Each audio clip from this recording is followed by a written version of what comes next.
Okay, so we'll get started now. And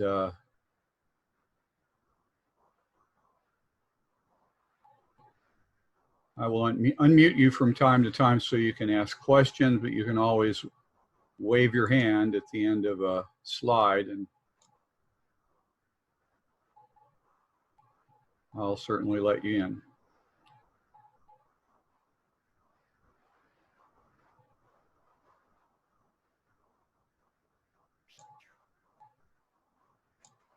So we'll begin. All right, so we started off with photoelectron spectroscopy, and just to remind you, this is strongly related to ionization energy because you're aiming a high energy photon at elements and you're stripping electrons off, and it measures the energy with which they are bound to the atom. So the first question asks you to suggest an electron configuration and identify the element. And I just wanted to show you one that I saw this morning. The peaks at 1.1 and 0.58 are likely to represent electrons that are likely to be removed because they are furthest from the nucleus. Now, the little mistake is that distance has to do with farthest. So that's a misspelling, but I'm sure they wouldn't mind that. So I'm going to go ahead and unmute everybody, if I remember how to do that.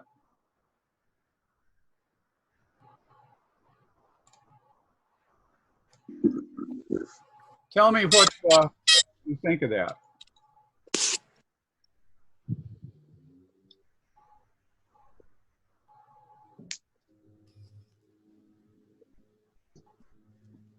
I'm listening. I'm not convinced it answers the question because it doesn't say the electron, or it doesn't name the electron configuration, and it doesn't identify the element.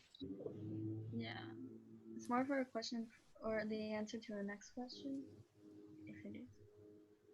Well, looking at this, I would say, how do we know that they are farthest from the nucleus?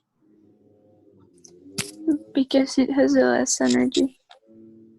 Because it has the smallest amount of energy to rip them off.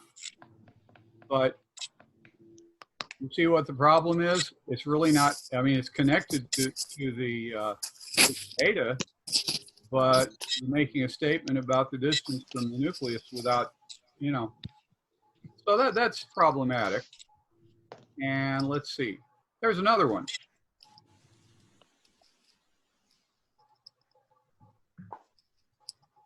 What's the real problem here? It's in the choice of a word.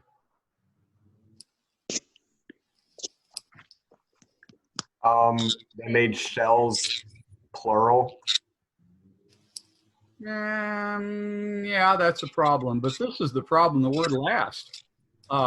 This is last to the left, and this is last to the right.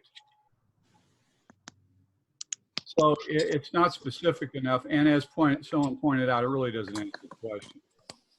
So energy is plotted right to left. The smallest energy, 0.58, should be the easiest electron, easiest valence electron to pull off. And then there are two at 1.1. They're probably S electrons. In this case, three, because we've got 1, 2, 3 shells represented here. There are 6 at 7.8 and 2 at 12.1. That looks like stripping off all the electrons in the second screen. And then you've got 2 toughies due to the short separation distance from the nucleus.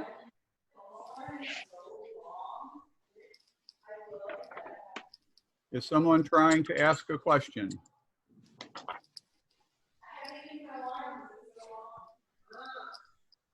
I cannot hear you. I'm sorry.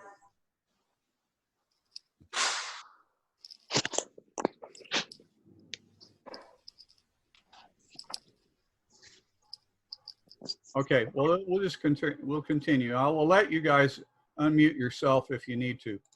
Anyway, the answer is we have answered the question here, and we put it down there, and you've got 13 electrons, which means aluminum.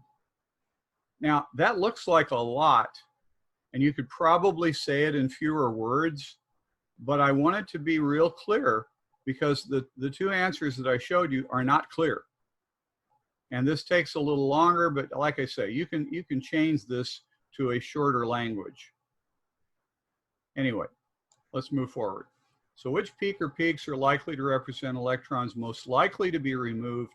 This is when you start arguing about the lowest energy being the easiest to remove, smallest energy 0.58, next smallest 1.1. This appears to be a metal. It will lose electrons to be ionized. So using your answer, identify the most likely charge on an ion. I got some plus ones. Aluminum has never shown, to my best knowledge, anything other than a +3. So it will lose these 3 electrons. That's your valence electrons. All right, well, as I said, you can unmute yourself if you need to ask a question. All right, suggest a reason for the huge jump in energy between the peak at 12.1, that's here, and 150. So this is over a 10-fold increase in getting 2 electrons here and then 2 electrons there. And the more than 10-fold rise needed is due to the 1s electron shell, or if you want orbitals, being closer to the nucleus, which contains 13 positively charged protons and has a huge Coulombic attraction for the 3 valence electrons, 2 in the 3s and 1 in the 3p. So I would say just distinguish between the fact, this is a distance effect, just distinguish between the distance of these 8 electrons and these 2 electrons. Any questions?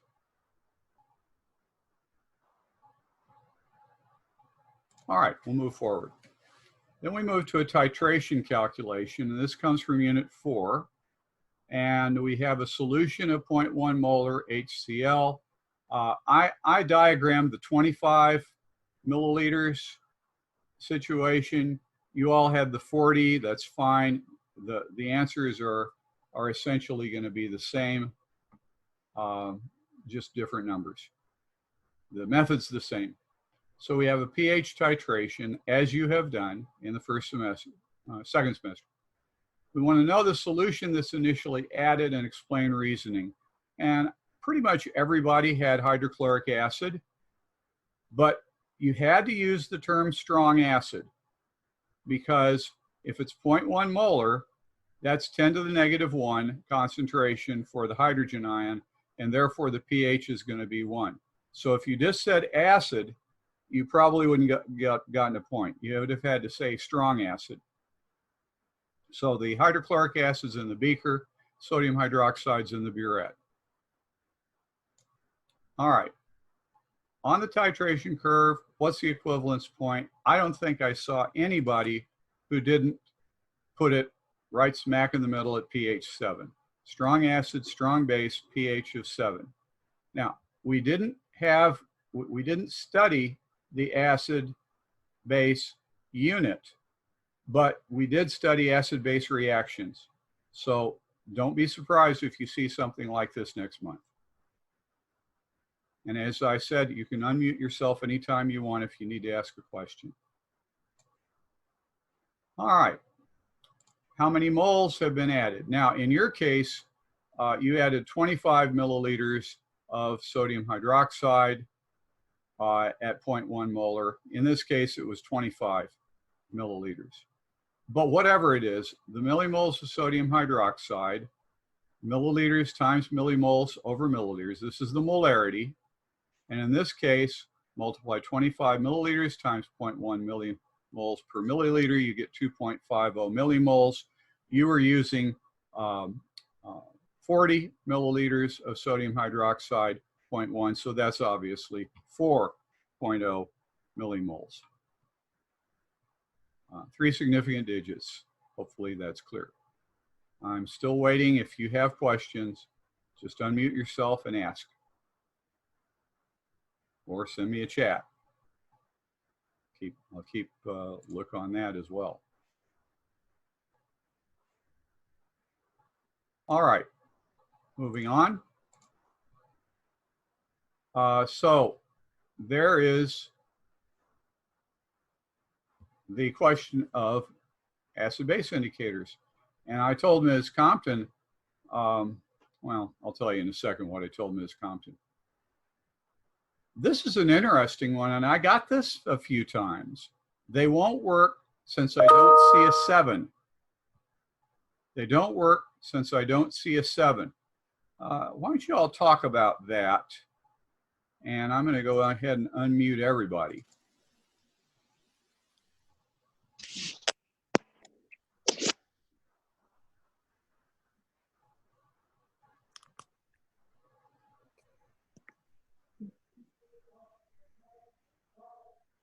If you're trying to talk, I can't hear you. So the purpose of using an indicator in a titration, we've always done it to determine the equivalence points. None of these will accurately show the equivalence points. Let's see, the 0 to 1.6 will change colors almost immediately. Right.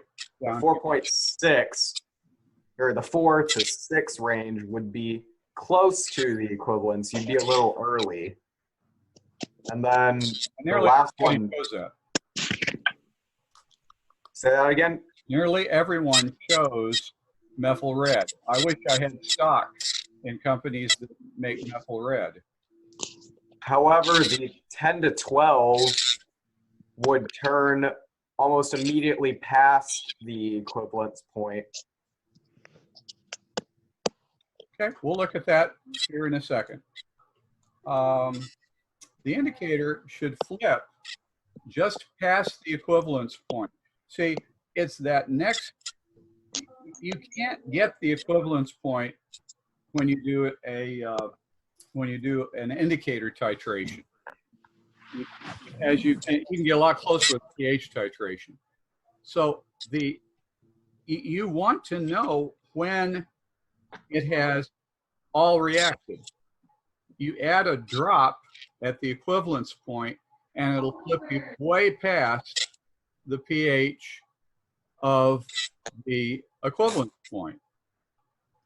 Now the chances are excellent that the previous drop didn't take you to the equivalence point, so that one drop has ions in it that are neutralizing the rest of the acid.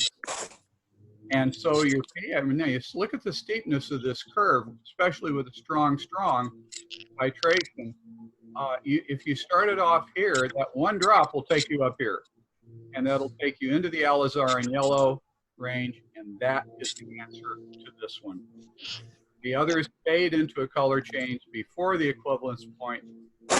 You don't get a clear, sharp color change. I hope that makes sense.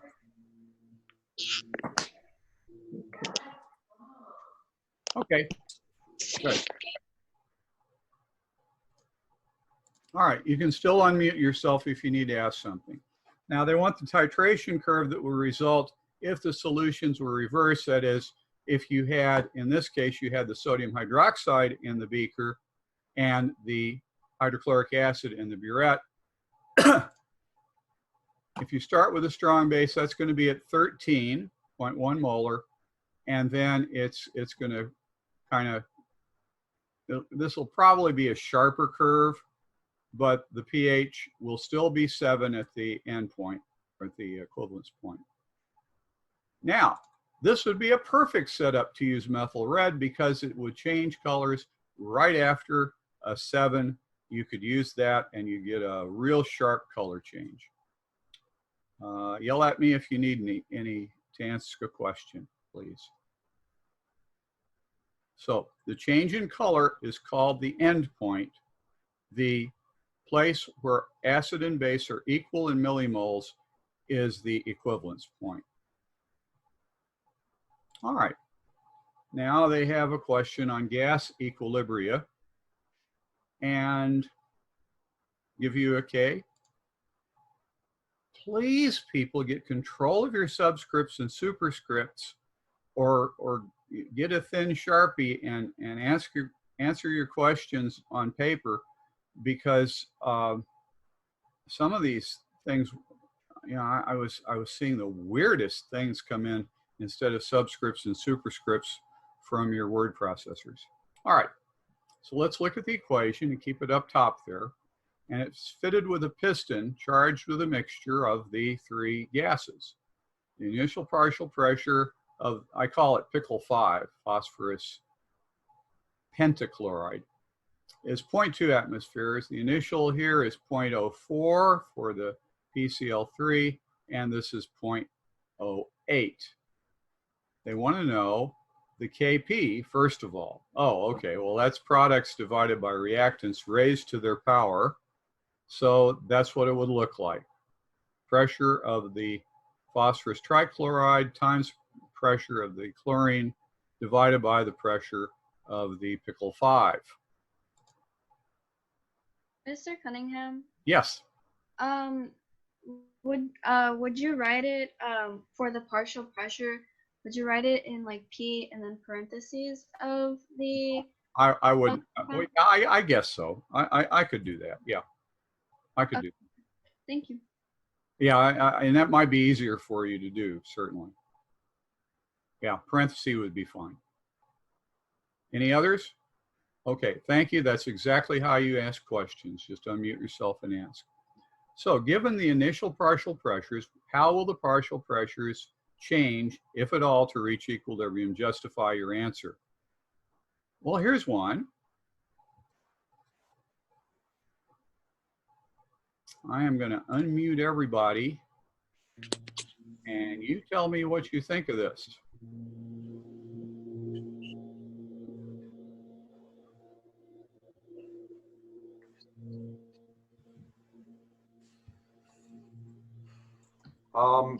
I believe this answer disregards the value of Kp and just assumes that at equilibrium, the concentration of reactants and products would be the same. 0 points. Why? Doesn't argue from K. That's why. It does not argue from Q. Q, remember, is, in this case, going to be 0.040 times 0.080 divided by 0.2. So you have to go there. You have to use Q.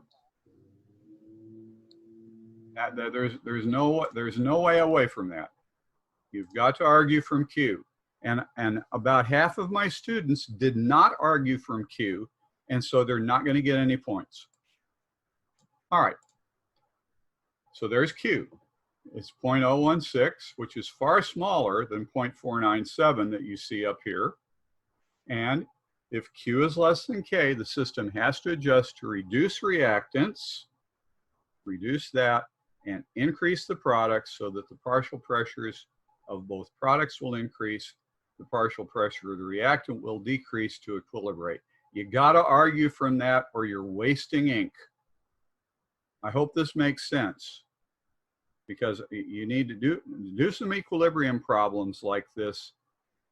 If this is give you trouble and you didn't use Q, you need to practice some more on this.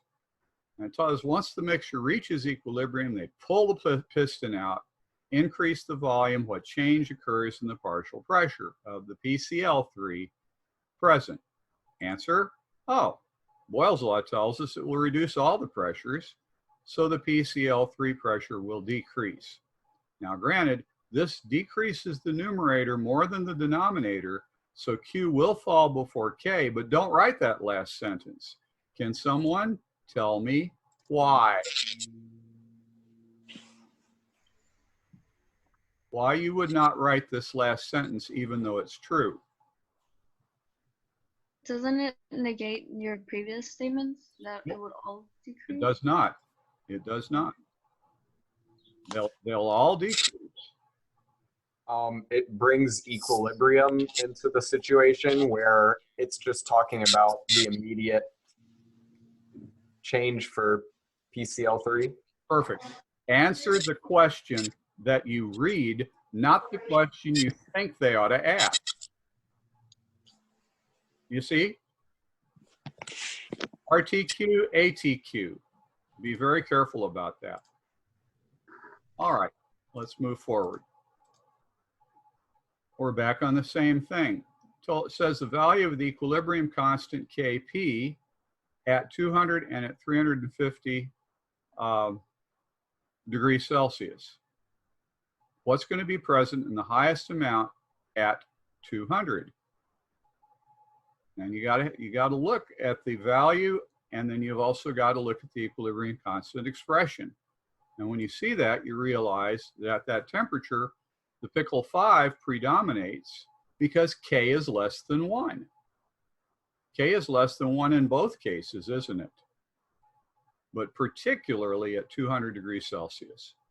So the products must each be less than the reactant in order to make that happen. All right. Use the information to determine whether it's endothermic or exothermic and justify your answer. I think I've got one to show you. And let's just have a discussion. What do you think, folks?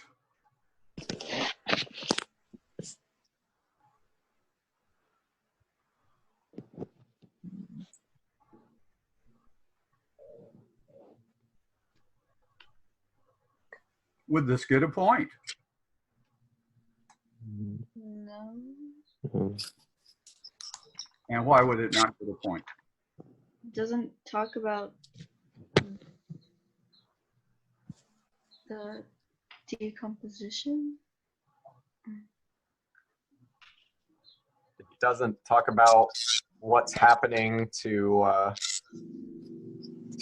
K when the temperature, like where the temperature is on the right, what happens to equilibrium.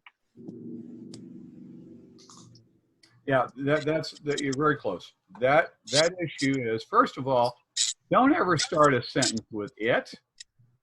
You've got to have a subject. And this is a non-referenced pronoun. You can't do that and make sense. And the second is, yeah, this is a very vague thing. It's like you have in your head a table of if the temperature increases and Kp increases, then it's endothermic. That's not an argument. That's just a commonplace. It really doesn't do the job. Okay, so let's look at my answer.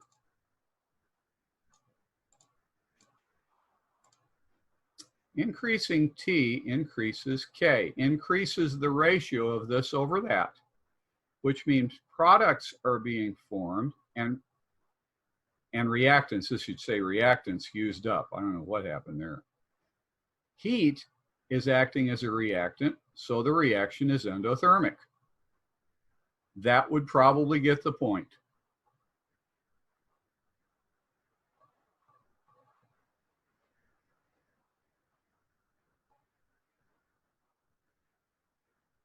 Okay, let's move on. Similar container is filled with only PCl5 and the temperature is monitored. How should the temperature change as the reaction proceeds? So we got delta H over here. The heat is over here. How should the reaction proceed and justify your answer? Okay. If the reaction left to right is endothermic, then as this decomposes, energy must be used to make that happen. Energy then has to be taken from the surroundings and put into the system. Therefore, the kinetic energy of the surroundings and the temperature will decrease. And that's an argument that I saw quite a bit. I also saw 2 or 3 students who told me that the reaction is exothermic, and I didn't even understand the argument that they made. If you'd like to email me or message me that if that was you, then we can discuss that further. All right, and that's the end. That's it. So let's see what kind of questions you may have. For the third one on like D1, where it's like identifying the species that will present the highest amount at 200 degrees Celsius, and then identify or justify your answer considering the value of Kp. Can you go over that again? I didn't quite get Okay. like how you justified it.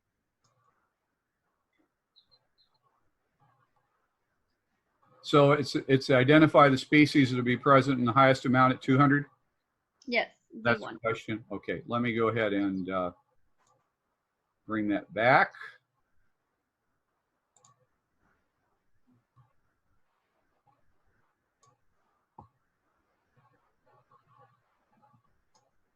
I figure that by the time you all are actually back in school, I will then know how to do this. And of course, I'll be retired.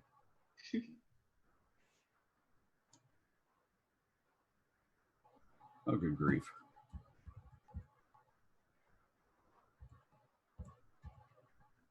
That's the one, right? Yes. Okay. Now, what was your question? I Just go over it again. don't understand how you like got your answer. Like, how did you like justify got it Okay. for D1? Okay. 0.243. This times this divided by that is 0.243. Yes. So suppose this number is 1. Then this, well, if this number is 1 and this number is 5, okay, then it's pretty easy to find numbers here that would justify the 0.243. The problem is that if you've got K's that are less than 1, can you understand reactants are favored? Mm-hmm. So in this case, you'd have more PCl5 than either PCl3 or chlorine. Set any kind of combination that you want. For this ratio, this over this to be 0.243, this has to be the thing that is in greater quantity because of the stoichiometry. Yeah. And because Kp is less than 1. Kp is less than 1, correct. Okay. I hope that's helpful. Yes. Good. Anything else on any of the slides or anything else? Let me go ahead and stop the share, and then we can see each other and hear each other. You tell me if you need to discuss anything. Okay, so the question where it was asking to justify whether the reaction was exo or endothermic, the answer would not get the point because the explanation was too vague. Is that correct? Essentially. Okay. Yeah. And your best bet always is to argue from K and Q. I was finding it difficult to argue K and Q at that point on that particular question. But most of the time you're going to be looking at things like pressure changes or concentration changes, and it is real easy to argue Q and K. Okay, I'm listening. I'm not seeing any hands waved. All right. This is the last for this week. Next week, you're going to have a quiz. It's an Edmodo quiz. And you're going to have one final set number 8, that Ms. Compton and I have created. And it's not on the internet, so you're really going to have to think or work together with it. But at this point, I would hope you have been taking some of the practice tests. Wherever you have them, take some of the practice tests, huh? Okay, last chance. Thanks for coming. I appreciate your being here, and I wish you a fine weekend. Peace in your hearts. Thank you so much. Thank you. Thank you. Have a good day. Thank you. All right.